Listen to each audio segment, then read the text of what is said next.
Hey guys, welcome to another episode of Three Losers in a Church. I'm Sam. I'm Chris. Tyler. Tyler. So last time we talked about faith, like all the other episodes we usually do. Thanks. Last episode 13, was titled Christians versus the World. This time, episode 14, is going to be titled Christians in the World. See what we did there? Creative, right? So it's kind of part 2 of a 2-part series. Yeah, Sam, take it back away. Yeah. So the verse that we were looking at last time, Leviticus 11, verse 45. For I am the Lord who brought you up out of the land of Egypt to be your God. You shall therefore be holy, for I am holy. I believe that was what we started off with last episode, and to dive into this episode. So the question that we're going to be discussing, or the first question we'll be discussing, is how do you try to be different from the world without being elitist? Is there an inherent level of elitism in Christianity? Sorry, we don't have the video anymore, so you couldn't see the mic falling down. But yeah, I don't know. It's been on my mind a lot lately. I think there's a certain. Well, I don't know. So the gospel is kind of inherently exclusive, right?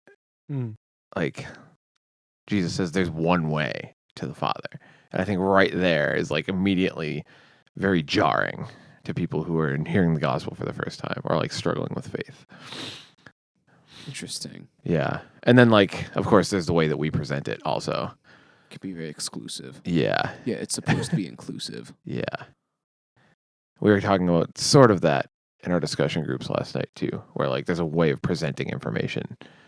Where if you present like an ultimatum, like if you don't believe this, you're going to die, versus like focusing on the life side of things. Like this is what you get out of this kind of thing. Well, that makes it sound like it's a transaction when I say it that way. Like you'll get this. But that also comes with a culture, right? I think if we're going to talk about the way the world prioritizes or looks at things now is drastically, well, it has been changing over time, right? That's actually a question that we talk a lot about before I left my summer camp was how do we present the gospel to middle schoolers now? Because a lot of the people that grew up in our church or like start off in our church, they were presented the gospel in a manner of conviction. And then as time goes on, you can share the conviction story over and over again, but kids stopped caring. Like numbers were going down when we had like altar calls and everything. So the question was, how do you share it in a way that lines up or like allows people to see how it can be a priority for them? So I think that's something interesting as well. Yeah. Not to mention, I feel like just the lifestyle of like, depending on how quote unquote extreme you take Christianity, it can come off as very elitist. Like, oh yeah, I don't drink or party or socialize in this way, and I do this, blah blah blah. And like, even if that's not your intention, I think, I don't know, certain people can be like, oh, that's very prim and snooty of you. Language as well, the way you speak, the things you reference. Any friend group, any community, will always have some level of like gatekeeping in a sense, right?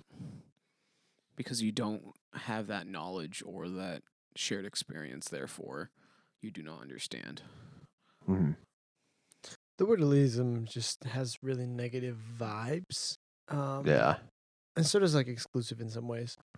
But like, yeah. And like, I know that's not what you meant by it, but right. I think. But it does like inherently sound negative, right? And, like it's really easy to think of negative examples of like Christians being elitist or exclusive or like certain people can't do certain things, right? And so like that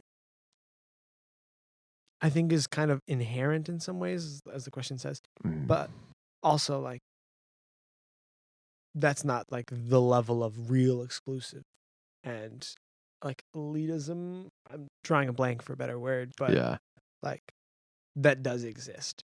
So like there's earthly examples of elitism and like exclusiveness that are really negative and really bad, but then there's also kind of like, oh, the one way, right? And Yeah. kind of like, I want to say like difficulty and like, yeah, like I'm not drawing a blank on the correct word, but Yeah. No, I know what you mean. And it's weird too, because like it's quote unquote exclusive, but like you said, it's also supposed to be inclusive. Or is that you? One of you said it. I think it's Sam. You said it. Me. It doesn't matter to the audience because they can't see where I'm looking. But like, so it's like it's it's supposed to be exclusive, but like also it's supposed to be inclusive to every like. Just because there's like one way doesn't mean like that's supposed to be off limits to anyone. Like, All are welcome to it, yet. yeah, But you raise a good point from like in your reference to Hub, right? Like presentation of information can ultimately determine like the portrayal, right? can what? It ultimately determines the portrayal of your like of Christianity. Right. I thought you said betrayal. I was confused. For some, it might be betrayal. Right. That's true. Because then, and then I don't know. You have to decide how to present it without watering it down or like talking down to people. Because then that I feel like is what comes off as pretentious or elitist. Maybe I don't know. Maybe that's. I can't remember what mindset I was in when I wrote these questions because it was a few weeks ago. But like, yeah, I definitely was feeling like I don't know. I can't think of the words. But basically, like even getting like when I wrote the evangelism question too, it's like some people think evangelism just doesn't make any sense because it comes off as like elitist. But then others believe that it's a necessity. Right. And I like saw this video once. It was really awful. It was like this American woman like evangelizing in another country. And her idea of evangelism was just her like on a bridge yelling about Jesus. Basically like the most stereotypical, like if a movie was going to make fun of like a church evangelist, it would have been this woman. And people were they were like, can you please like leave our bridge? Right. He's like, you're being obnoxious. And she was just like, man, you people need the gospel. You're allowed people, blah, blah, blah. I was like, what are you doing? Like, this is so bad. Like, Sure, we need the gospel, but you're also using our bridge. yeah. Well, that reminds me a lot. I feel like this is. I wish we talked about this like a couple weeks ago, but when those evangelists were on the UMass campus, Oh, yeah. there was a lot of flack and like reactions going around to that. To give context, there were I don't know what organization they were with, but it's these people who just go on campus and they just stand on a little step stool and they just start preaching and condemning people for not believing in the gospel. Saying like gays are gonna go hell, stuff like that. There's a few photos right now circulating or that were circulating of like gay couples like kissing in front of them. But then I think what Crew did, which I think was kind of cool, was that they set up a booth right next to them or like nearby. I was like, hey, like, how can we pray for you? And like, we're sorry or something like for those people. I didn't like that part, but it was just like, oh, trying to like battle that as well. Like, we're not all about that, right? Because people always look at the extremes. Mm-hmm. Yeah, and I wonder if that's where some of this idea of like that's like the epitome of elitism, if not something worse.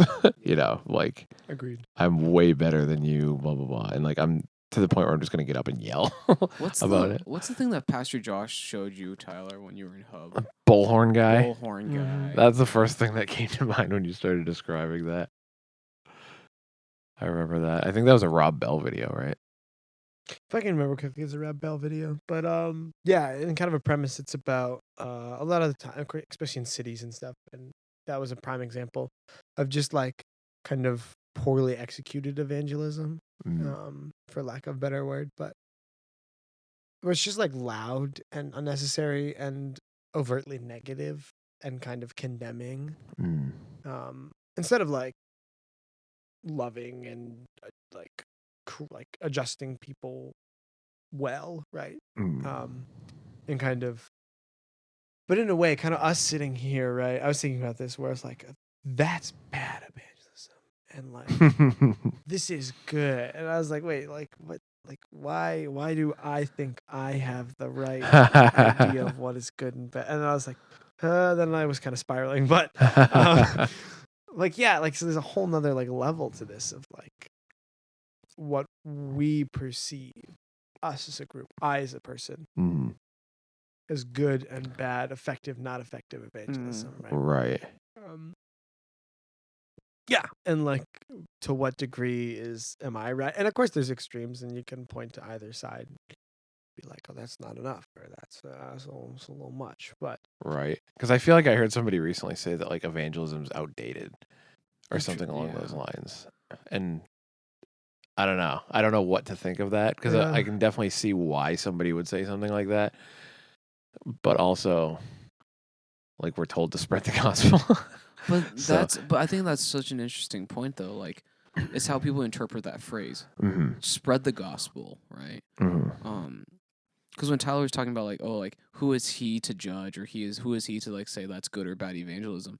I instantly think about like as a leader, one of my biggest discomforts is when a student asks, "Can we just evangelize?" And for me, I'm just like, what does that mean? Right. It's like, and then for them, their version of evangelizing is like walking down the street and saying, "Hey, do you know Jesus? Hey, do you know about this guy named Jesus? Can I share with you the gospel?" Right? And then pairing that with what you said about like, oh, it's outdated. I think it goes back to the first point. Like culturally, it's shifting, right? Like to share that information, like almost everyone's like, "Oh, you're Christian. That's cool. You believe in a guy named Jesus." Yeah, like they have some like loose grasp of like kind of what the gospel is like on paper, but like I think it goes beyond that now, right? Yeah. And I also personally have some issues with just like street evangelism because I think people always remember the sharing, and they always talk about, oh, the sharing was so good, but it's the aftermath, right? It's the follow up that I think is a necessity to care about. Yeah. Like I have a hard time picturing myself hanging out in front of Antonio's and being like, "Hey, do you know Jesus?" But like, I don't know. I'd rather like build a relationship with somebody, and then it like sparks. I don't know. A lot of times it comes up naturally because they're like, "Oh, you're a Christian." What? Yeah. Say what? And then they're like, I don't know. They ask questions, or I can be like, "Yeah, this is why I believe this." I don't know. To me, I don't know. But then to me, that feels more natural, obviously. But should I be feeling a bit unnatural? I don't know. Yeah. I like jump in this game in my head of like, and no, you should never feel comfortable. Right. That's my life motto. But like, yeah, it's like I'm in this weird sense of like neither is good enough, right? And of course, I'm a type of person who's like there for the long haul, like yeah, a little bit by a little bit, move the mountain. But like maybe that's not the most effective, for lack of better word. And it's all like everything falls back to intent too. Like what is your goal in building this relationship with this person or evangelizing to that random person on the street, right? Right. If it's to make a convert, like, good for you. Yeah. Like, is that good? Like, is that the point? Right. And so like, because when you say make disciples, yeah, is a disciple somebody who just is convinced on the street and then doesn't do anything about it? Like, yeah. Yeah. So like, I mean, it falls back to like intent. Yeah. I mean, everything falls back to intent in life, but yeah. I think that was one of the words you said you hated. I wouldn't be surprised. It seems add to the list. I have mixed feelings, so every day. I think you are just a mixed feeling. That's bad. I was in class, would love to play devil's advocate because it's fun to argue the opposite side that you believe, or just the random side, because who knows? I had a boss who would change sides of an argument like mid argument. Yes, I would love to do that. He just loved to argue. It drove me crazy. I'd be like, dude, I agree with you. Like, why are you yelling? I don't agree with you anymore. You wrote this in particular. Do you do it? How do you do it? And how aggressive do you get with it? Why the word aggressive? I can't remember. I really wish I could. Like, I remember I was like, hyped when I wrote these questions about something, and I wish I could remember like what was going through my head, because like I don't know, when I think of like aggressive evangelism, I think of like Billy Graham, not necessarily aggressive like angry or violent, but like just going out and evangelizing the masses, you know. I don't know. Or like I don't know. Even I read the stories of the apostles too, and they're just like all you read about is that what they're doing, like making disciples and sharing the gospel. And I'm sure they had other things going on in their lives, but it wouldn't make much sense to write that part down in the Bible about them eating chicken nuggets. Dude. You know, they like honey mustard. They had the great debate about which sauce is the most spiritual. Which one brings you closer to God? Yeah. And that specific is another whole topic of conversation. What, honey mustard? Yeah. Dipping sauce. Oh. No. I mean, yes, but not one that we want to continue down. But like, what parts are recorded in the Bible, right? Mm-hmm. For a later point in time. But the next point I was going to make was, yeah, it's really easy to look at Billy Graham. And interesting, when you said the word aggressive, I did not think of that. Oh, really? I like didn't click aggressive in like that sense. Oh, I was okay. thinking like aggressive is like hostile. Yeah, I thought hostile Yeah, as yeah. well. Yeah, because that's something people do too, right? Like fire and brimstone preaching. Oh yeah, like, man. Have you Fear seen? is a good Yeah. motivator. I was at the Charles River like boat racing, and as like a 7-year-old, and like I got lost in the crowd, and I remember I was going towards one direction, and I made a Yui because I was horrified because I saw this guy just wearing like a sandwich sign, that said like you're going to go to hell because you don't believe in Jesus, and it was like this horrifying drawing of a person just burning in flames. Because that's effective. Yeah. Right. And Yeah. what Jesus would do. Right. Yeah. That's what he did. Clearly. Wore sandwich board sign. Yeah, dude. Jesus is the original sandwich board He sign was. designer. We had this fundraiser in high school, and I always volunteered to wear the sandwich board. It was Dude, so you're fun. a brave man. Yeah. But yeah, your sandwich. I love sandwiches. I'd go for a sandwich right now.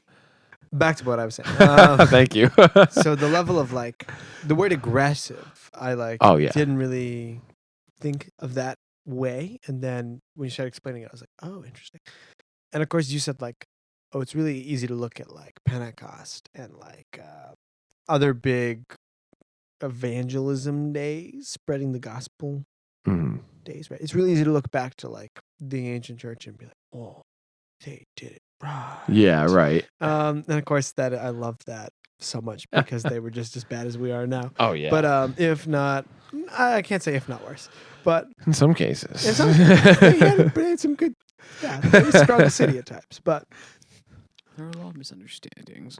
yeah, of course, as always. But like, it's really easy to look at those pinnacle times of like mass evangelism, mass conversion, I guess, for lack of a better word. And be envious and be like, oh shoot, like I can't even get this one student to go to church. What the Right. heck? Or like this student grew up in the church and now like they don't even want to talk to me. Like, right? Like it's frustrating. And you go like, okay, this is not fair. Like they had 3,000 people be like, can't even have one. Right. It's like, am I doing rats. something wrong? Right, yeah. And so like, and of course, like that's not the point, right? Leave the 99 for the one, right? Right. Like it's still like degrading and frustrating, and I guess degrading is not the word. Defeating is more correct. Defeating and frustrating.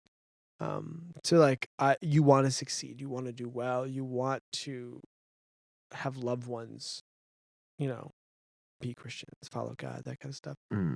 But like, it's not always by your timeline. Right. Never. I'm is learning. by Yeah, I your was gonna say I'm timeline. learning that it's never my timeline, which is sad, but sometimes frustrates me immensely. Another podcast. Yeah, and so this is like a very specific side of evangelism, but yeah, and like that sense, like relationally, that's the bread and butter. That's the reason why we do it, right? It's not to make converts. It's not to like flip the 3000's mind, right? I don't know why I say 3000. I don't think there's a story with 3000. Probably somewhere. There's only, I don't know. Anyways, 5,000. Yeah. Jesus fed the 5,000. Right. There's the 300 Spartans. True. And there's 12 somewhere. 12 dudes. Yo. I mean, it's like kind of the same reason that like people always say, why doesn't God just make everyone a Christian? It's like, well, he could, but he doesn't want like worship robots. He wants relationship with us, which is once again like a huge topic of discussion. Yeah, but, that's another day. but like, yeah, I don't know. To me, it'd be more satisfying to build a relationship with someone and have them come to like encounter God than to have them be like, oh, okay, I guess I But believe is what you're that not saying. evangelism? Right. And to me, that's like long-term evangelism, I guess. Mm. That feels wrong to say, but like Yeah, it feels no, like no. yeah. I see what you're saying. Yeah. But if we're gonna go back to the thing where you just said like God has his timing, like there's nothing wrong with that, right? Hmm. I think I have an issue when people talk about like, oh, like street evangelism, and they're like, oh, we talked to like 200 people about Jesus, and like 50 of them came to Christ. It was like, what are you fixated on? Right. Right. Like, is this a numbers game? Yeah, that's why I always get uncomfortable thinking about that. Yeah. Because I Yeah. think, yeah. And it's tough. I was reading this book too, and they were saying like obviously it's not a numbers game, but then at like a certain point, you have to look at your numbers and see if something's going right or if there's a trajectory. I don't like the word. I knew it. Oh, I thought you had more to say. No, I do. I just wanted that to sit in. Like I've come to terms with. I think I might just hate every word. Why does everything in life have a duality? Why is duality a thing? Do you hate the words duality? I'm starting to. I'm beginning this process now. What about Trinity? That one I can deal with. But like, discipleship is really what matters. And so, like, evangelism, I feel like is a replacement for discipleship. Yeah. And like it's not, but maybe that's just the way I am and am thinking, and maybe I don't understand something, and maybe this is heresy. But like I don't know, because the Great Commission says go out and make disciples. Right. And I know no one likes reading that part of Matthew, because then everyone's like, oh, well, if I don't read it, I don't have to believe it. Wait a second. But like, I even made that joke to somebody earlier this week. But like, there's so much more in depth with a disciple opposed to a like a convert. yeah. I yeah. almost said like recipient of evangelism. But I was like, Yeah. Wow, I don't like Yeah, that I was like, at all. yeah, I guess convert. But that's the thing, right? Like similar to like conflict management, there's always like the follow up afterwards. We're always fixated on one aspect of it, and I think they come hand in hand, right? I think evangelism is good to share, but it's the aftermath, right? After you evangelize, and let's say you have a convert, right? Now the follow up, the discipleship aspect is what comes into play next. Because if you're just a guy, if you just tell a guy, "Hey, Jesus," and he's like, "Cool, I believe in Jesus," and then you're like, "Cool, you believe in Jesus." You feel good because you just told someone about Jesus. You did your thing. But then at that point, it just becomes like a feels good game for yourself. Yeah. And then you're just misusing the gospel for your own personal gain. Ooh. So It's heavy. what comes after it is the discipleship. What comes after it is the relationship that it has to be developed. Because that comes from evangelism. You bring them into the community, and with the community, you need to like integrate them and like bring them to a further understanding. So if you're just evangelizing, but you have no follow-up, you have no discipleship afterwards, then you're just doing it wrong, in my opinion. Yeah. Yeah. See, devil's advocate. Go ahead. I agree with you, but I need to say it. Go ahead.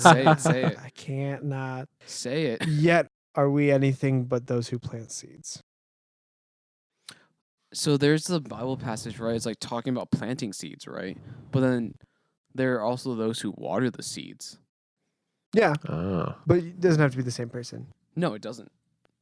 But I think you will be a waterer for some, you will be a planter for others. And that's I think you just have to be totally fine with that.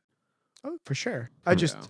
I think it's a really bad call to look and be like, I'm never going to share the gospel with some random person ever. Oh, of course, Mhm. yeah. Well, you should never deal in nevers, but Right. sorry. Should never deal with nevers. But like, because that's a bad idea. Because who knows what powers Mhm. and what seeds you can plant there, right? Who knows what will happen? Because there could just be some dude at Starbucks who's like on the cusp of meeting God. Or And all just it needs you is start him down a path, right? Yeah, right. There's I had a mentor who said that you might be the first person to share the gospel with someone, you might be the 50th person to share the gospel, or you might be the person who brings them to the gospel, but you are always part of that process no matter what. Mm. So, yeah. Someone might be on the cusp. Someone you might be the first to talk about it, but you're contributing to the greater kingdom at the end of the day. Mhm. But on the flip side of that, you can also. So that's tonight's theme on the flip side. Just keep, you are the devil's advocate. But like, which in a Christian podcast sounds bad, but It's the same. It's the same. We're good. We're good. on the flip side of that, like you don't know what negative implications that Mm. your seed planting could potentially foster. And so like, You might be uprooting it. yeah. Mm. But I think that's where faith plays a part in it. I was about to say that, yeah. Meet you to it. But like, yeah, like you don't know, and that's not a free ticket to like not think and do things, because that's a bad call. That's a bad decision you made by not thinking and doing things. But like, that doesn't mean you can just run out the street like, oh, I have faith that this will do good. Jesus, right? Because that's not gonna do anything if good at all, right? Yeah. Like, nothing good will come out of that or anything, right? So like that's pointless, right? But like that also doesn't mean like that couple circumstances that were like, oh shoot, maybe planting that seed is the right spot, right? Yeah. Or maybe it's not. Who knows, right? Mm. Be conscious. Intent, I guess, is the point of that. Intent.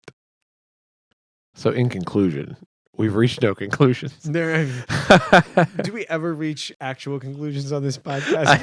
Christianity's, I mean, anything. Your life is just Inconclusive. Yeah. Chris, if you ever come up with a concrete answer in anything in life, my friend, it is always wrong. Not you. No, you're right. Maybe inconclusive would be a good retreat talk title. I'm gonna write that down. But like people would just come away from it and they're just like, that's inconclusive. So you thought you had an answer? That's still inconclusive. It means I don't have to finish my retreat talks. That's true. No conclusion No conclusion required. required. Yeah. That should be your final talk. No conclusion required. Neither is that the point, right? Mm. Is to be like, here are the 10 steps to evangelize correctly. Right. Even though some people would have you believe that. Yeah, I mean, and I would like to see a plan where anything in life, where there is 10 steps where it works 100% of the time, or like 50% of the time, for that Right. matter. Even like the majority, yeah. I mean, like even baking, like everyone says that, but I have my doubts. But yeah, so that's not the point, right? And so I think planting seeds in people's minds of what this proper. I know you can't see the air quotes I'm doing, but proper Feel the air quotes. evangelism looks like, right? And like growing your knowledge to be able to see those circumstances in where sharing the gospel is a good call, a bad idea, or like maybe you don't know and like believe in a God who's greater than I. Right. Absolutely. Which is but yeah, so I think use your head, think about things. Agreed. Cool. I agree. Anyway. That seems like a good place to end. This was episode 14, Three Losers in a Church podcast, titled Christians in the World. Thank you guys for listening. Sorry. Yeah, thanks for listening, guys. We had a blast. Make sure to like and subscribe Dab. to the He's podcast. dabbing furiously as he says this. Yeah, make sure to like and subscribe. Yeah, hit the bell for notifications. Ding ding. Thank you. Shout out to Ariel for being the only one using the notifications. Yes. Use the notification bell. It really helps because I will schedule podcasts to be posted and then I'll forget about it. And then I'll get a notification. And I'm like, oh, shoot, my own podcast is posting. So do it. Because if I need it, you need it. Oh wow. This is me telling you what to do. All right. I'm evangelizing about our podcast to you. Oh gosh. All right. Thanks for listening, guys. See you soon. We out. We out.